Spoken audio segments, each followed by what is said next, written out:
वंशाकल्पतरुश्च कृपासंलुप्म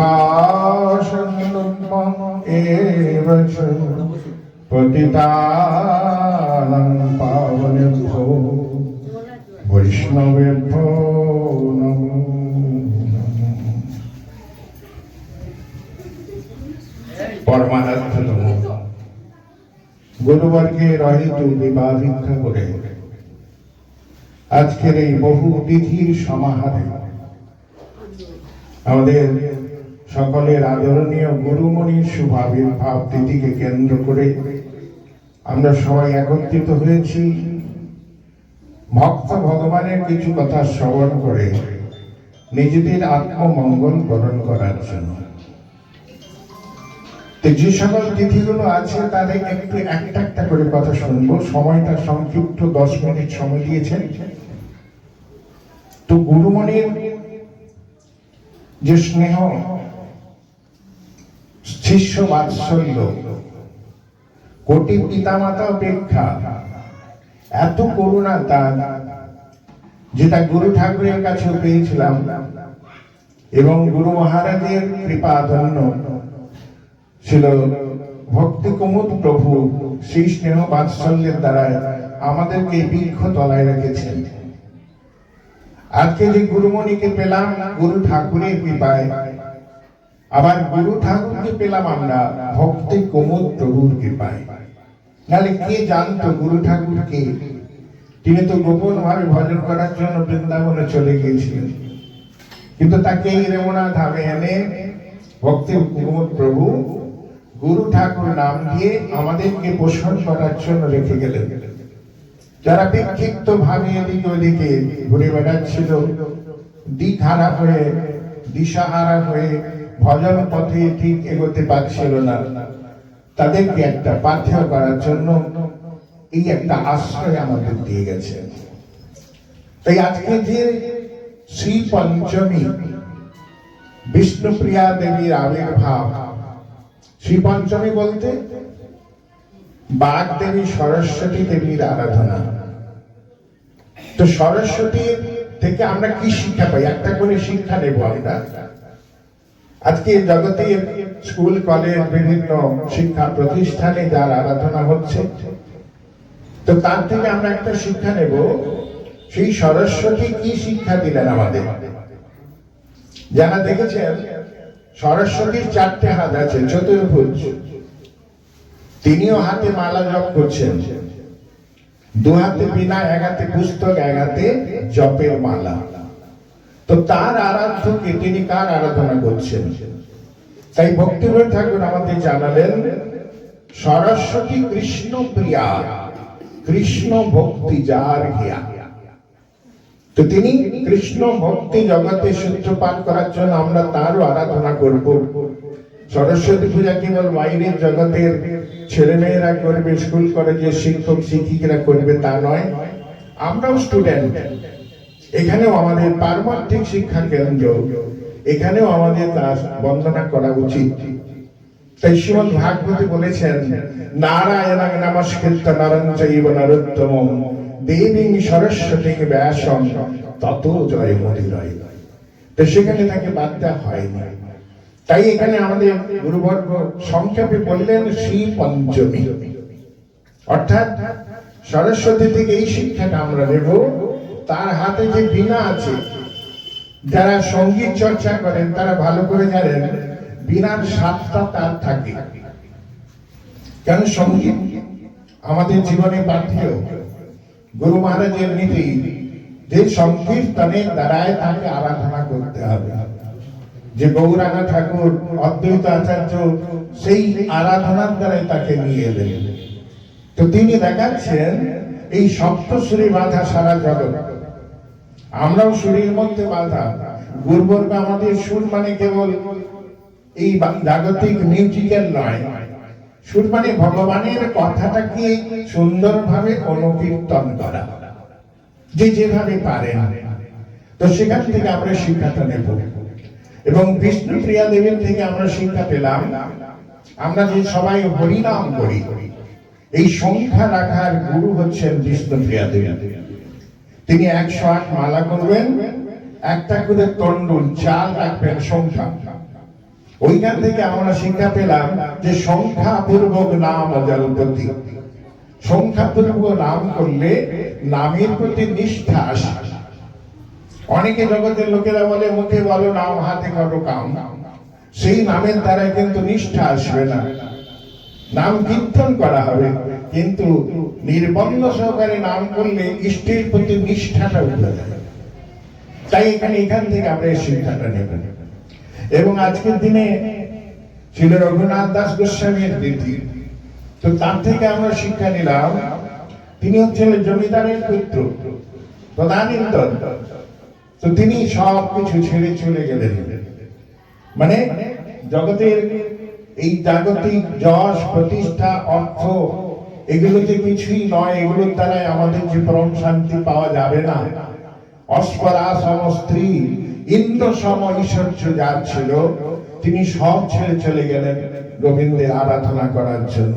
বৃন্দাবনের রাধা কুণ্ডের তীরে রঘুনাথ দাস গোস্বামীর সমাধি, সেখানে আমরা তার সেই রাধে জয় জয় মাধব দইতে এই কীর্তনটাই সেখানে 24 ঘন্টা হচ্ছে। সেখানে মহামন্ত্র হয় না, এই কীর্তনটাই হয় সবসময়। যারা লক্ষ্য করেছেন রঘুনাথ দাস গোস্বামীর সমাধি মন্দিরে। এবং আজকের দিনে হচ্ছে রঘুনন্দন ঠাকুরের তিথি। তো রঘুনন্দন ঠাকুরকে আমরা সবাই জানি মুকুন্দ কবিরাজের পুত্র। তিনি ছোট্ট বয়সে 6 বছর বয়সে ভগবানকে নিজে হাতে করে খাওয়ালেন। তার পিতামাতা বাইরে যাচ্ছেন কোনো কাজে, বাচ্চাটাকে বলল, ব্রাহ্মণ বাড়ির ছেলেরা বাচ্চারাও পুজো করে, তো রঘু তুই আজকে ঠাকুরকে ভোগ লাগাবি। বলছে হ্যাঁ বাবা। তো রঘু তো বাচ্চা ছেলে, 5-6 বছর বয়স, তো সে তো মন্ত্রতন্ত্র জানে না। ঠাকুরে বলছে, ঠাকুর তুমি বাবার হাতে রোজ খাও, আমার হাতে খাবে না? কাঁদছে। যখন খাচ্ছে না তখন হাতে একটা লাঠি নিয়ে এসছে, তুমি যদি না খাও আমি তোমাকে মারবো, আর তুমি না খেলে বাবা আমাকে মারবে, তা আমি তোমাকে মারবো যদি না খাও। ছোট্ট ছেলের বাৎসল্য এত প্রীতিতে ভগবান আধা নাড়ু খেয়েছেন, আধা হাতে রয়েছে। এখনো আপনারা যাবেন শ্রীখণ্ডে, দর্শন করে আসবেন, গৌরমণ্ডল পরিক্রমা এগুলো দেখা যায়। তো এই রঘুনন্দন ঠাকুরের যে বাৎসল্য, যে প্রীতি, শ্রীখণ্ডে এখনো সে নিদর্শন রয়েছে। এবং আজকের দিনে ঠাকুর নরোত্তমের অতিথি। তো নরোত্তম জমিদারের ছেলে, তিনিও মলবৎ বিষয়কে ত্যাগ করলেন। মল ত্যাগ করলে যেমন মানুষের কোনো আসক্তি থাকে না, তেমনি নরোত্তম ঠাকুরও তিনি বিষয় সম্পদ সব ত্যাগ করে বৃন্দাবনে গিয়ে গোবিন্দের আরাধনা করলেন। তো নরোত্তম ঠাকুরের আবির্ভাবের পূর্বেও মহাপ্রভু যখন গিয়েছিলেন মালদাতে রূপ সনাতনকে কৃপা করার জন্য, তখন ওই পদ্মা নদীতে স্নান করে ডাক দিলেন, নরু নরু বলে 3 বার ডাকলেন। তখন ভক্তরা জিজ্ঞেস করল, প্রভু নরু কে? বলে সে এখনো জন্ম হয়নি, সে আসবে। এই পদ্মা নদীতে আমি প্রেম দিয়ে গেলাম, এখানে যেদিন সে অবগাহন করবে সেদিনই আমার প্রেমটা সে অনুভব করবে। দেখুন কেমন অপ্রাকৃত শক্তি তাদের। তো মহাপ্রভু বলে গেছেন। তাই নরু যখন একটু বড় হলো, নরোত্তম, তিনি এসে যখন পদ্মাতে স্নান করলেন, তখনই প্রেমে গদগদ হলেন।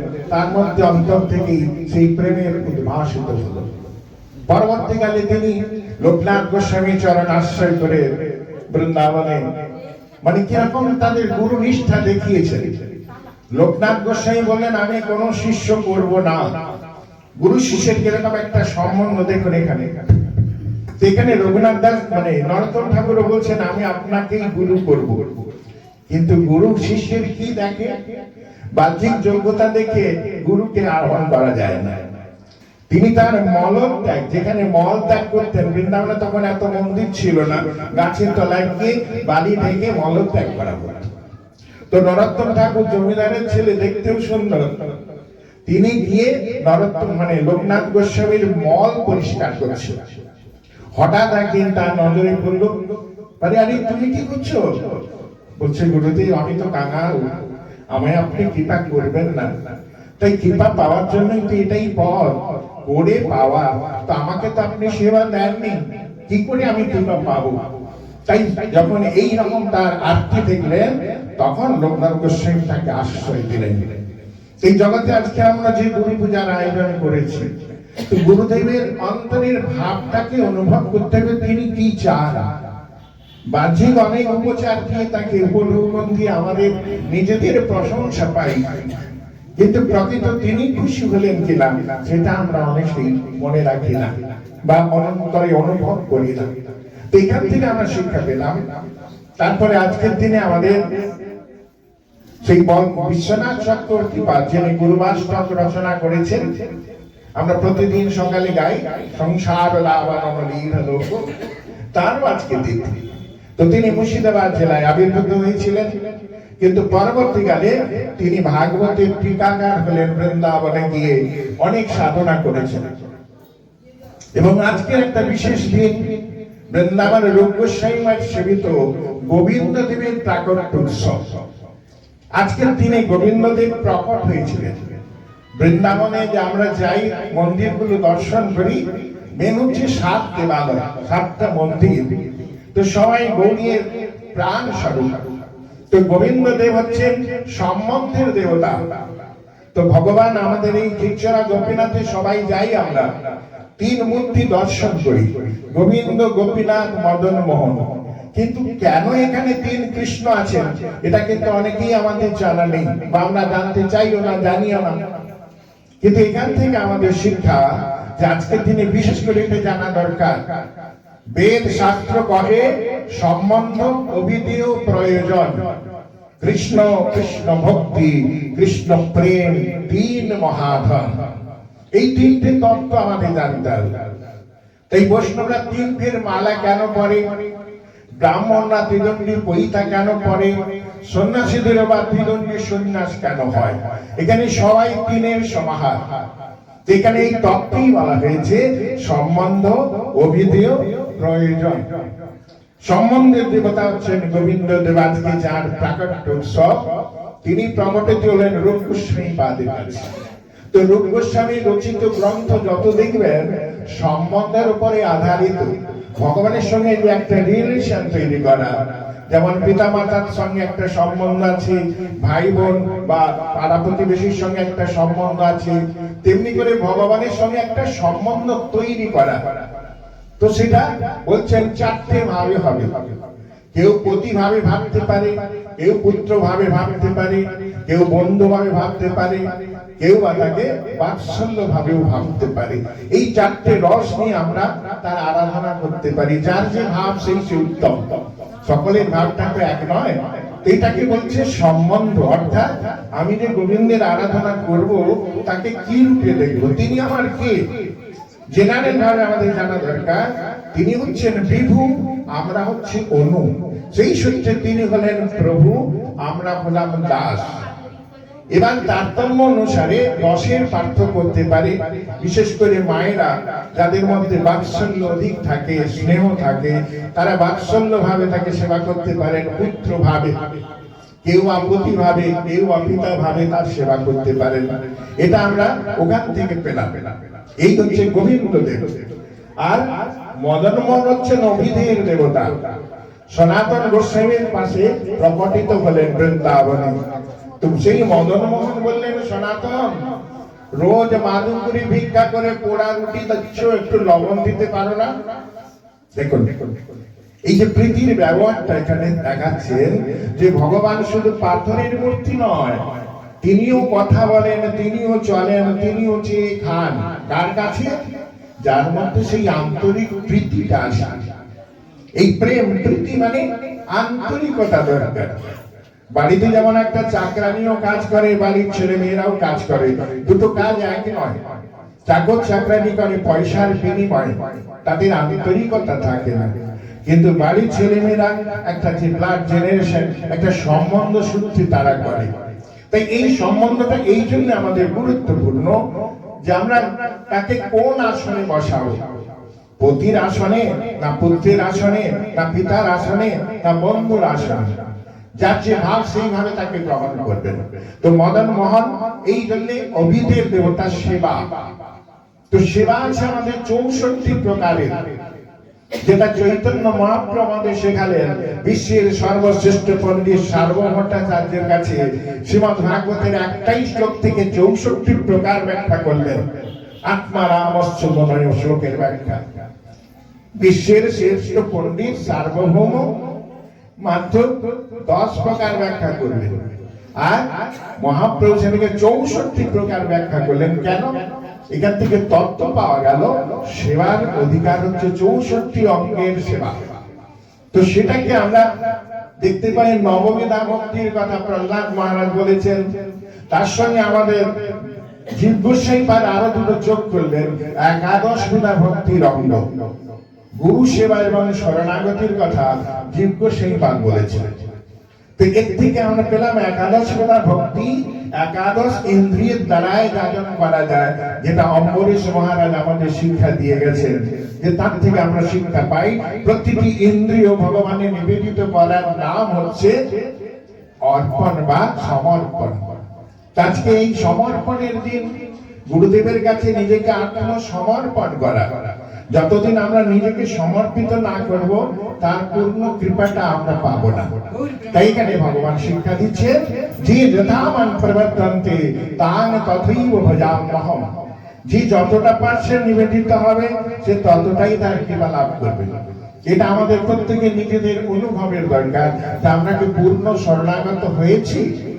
তাই এখানে শিক্ষা দিলেন আজকের যে এই বিশেষ তিথির সমাহার। গুরু পূজা মানে শুধু ফুল জল দিয়ে পুজো নয়, প্রণাম প্রণামী দিয়ে নয়, অন্তরের থেকে গুরুমণি বা গুরু ঠাকুর যেটা বলে গেছেন, কি দিয়ে পুজিব তোমার চরণ ভাবিয়া না পাই কভু, আছে শুধু মোর নয়নের জল তাহাই দিতেছি প্রভু।